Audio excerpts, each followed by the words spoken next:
Part 7 of repairing a Stuart Twin Victoria model steam engine, and this is finishing one side of the engine, fitting drip feed oilers and setting the valve timing. In this clip I'm bolting the cylinder back onto the bed plate. Initially I'm tightening the bolts and checking the alignment of the crosshead, and everything looks okay. You will notice on this clip also that the crosshead lifts slightly when the piston rod is out to its full extent. This of course could be that the piston is still fouling the inside of the cylinder cover, although I did machine some metal away from this area to give it a bit more clearance. What I think is happening is that I do not have the cylinder in the correct position, because the bolts on the brackets are elongated and I haven't put any positive pressure to move the cylinder forward. So what I'm going to do, first of all, I'm going to tighten the nuts that hold the brackets to the cylinder. So now the brackets are securely mounted to the cylinder and slack on the bed plate, and this allows me to move the cylinder back and forth, and as you can see there's quite a bit of adjustment available. And in this clip I'm using a piece of brass bar to lever the cylinder forward. I'm not having to put a lot of pressure on this, I'm just holding the cylinder in the correct position while I retighten the mounting bolts. You could use any piece of metal or even a large screwdriver as a lever, but I always use brass because brass does not mark the work. It would be very sad to have an indentation in the front cylinder cover right where you can see it by having used a hardened screwdriver to lever the cylinder forward. Looking at the position of the cylinder and the alignment, I'm sure everything will be fine now. Time now to reassemble the crosshead. But before I continue with the crosshead, I need to make a modification to the top guide bars. These are the top guide bars and they have some nice little brass oil cups. The owner of the engine has requested that I fit some glass oilers. These are very nice things and available from my friend Chris Lockwood at 21st Century Steam. The first thing to do though is to remove some more of the tool marks. There are quite a lot of tool marks on the top and they're very visible, so I spent a bit of time cleaning them up on a piece of wet to dry sandpaper.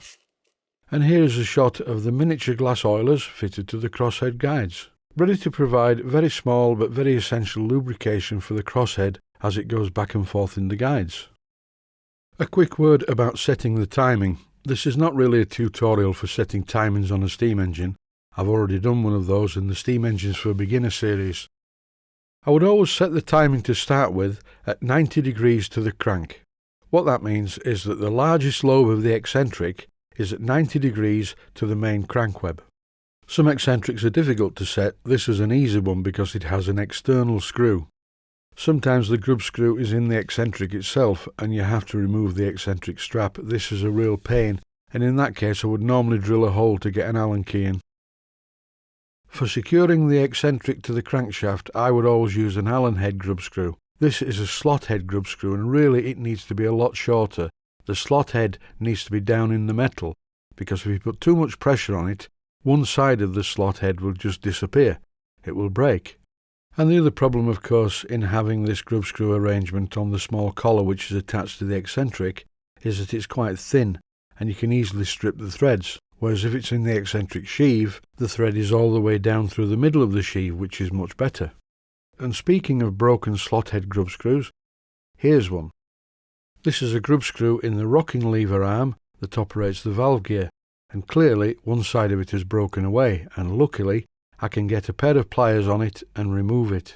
Both of these link arms were very loose on the shaft. All that's holding them together is a 7BA bolt into a detent being the small drilled hole in the shaft, and it's not strong enough, so what I did, I modified the design. I used Loctite 638 to fasten the outer arm in place, and then I screwed in as tight as I could a 7BA bolt, clipped it off and filed it flush. And for the middle arm I did exactly the same thing, using Loctite 638 as well, but I left the bolt head in place should the arm ever need to be removed for any reason.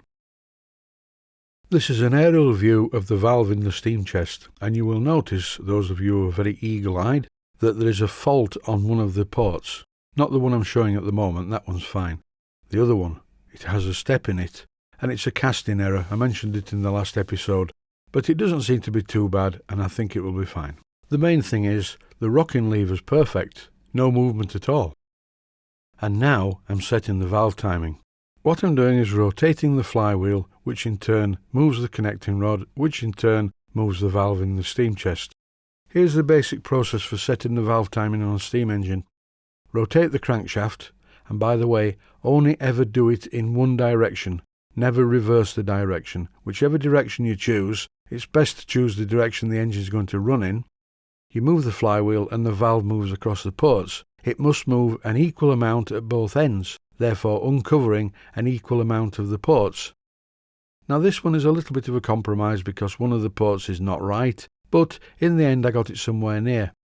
And the black and white parts of the video are just to show that all I'm doing here is removing the linkages to allow me to rotate the shaft, which is threaded and moves the valve back and forth a very small amount. I'm sure you get the idea.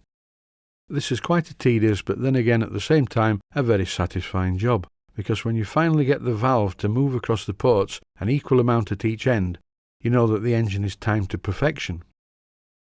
And if you follow these directions by setting the eccentric as shown and setting the valve as shown, there is a good chance that your engine will actually work when you admit some compressed air to test it. This is of course a steam engine, and it will run much better on steam because steam is more dense than air. And as the energy of the steam is expended, it expands. There's some sort of a complex equation in there somewhere, I'm sure, so if anybody wants to write in and illuminate everyone on this, then please do so. Alas, I am unable to add anything in this department. It is definitely not my forte. I'm just a simple musician from West Yorkshire in the United Kingdom. And even though I had a good education, I was never very good at maths. Maybe, though, in the geometry class, if the school teacher had told me that you can use pi to calculate where to drill holes around a cylinder cover, then maybe I would have been more interested and it could have been a different story. But in the meantime, I'm reduced to cleaning up cylinder covers on pieces of sandpaper, and here I've just added some oil to make it cut better. Right, I think it's time to stop stalling and messing around with the cylinder covers. So I finished the cylinder cover, refitted it to the engine, piped up the engine, and then admitted some air into the engine, and what happened? And not unsurprisingly, complete with its new gasket, the steam chest cover didn't leak and the engine ran very well. It's only running on one side of course, so it's dragging the other one with it, but I really am pleased with this. So now the engine is running better just on one side than it did originally running on both sides. The only problem is of course it is not self-starting. But watch the next episode to see it finished. Thanks for watching and I hope you found it useful.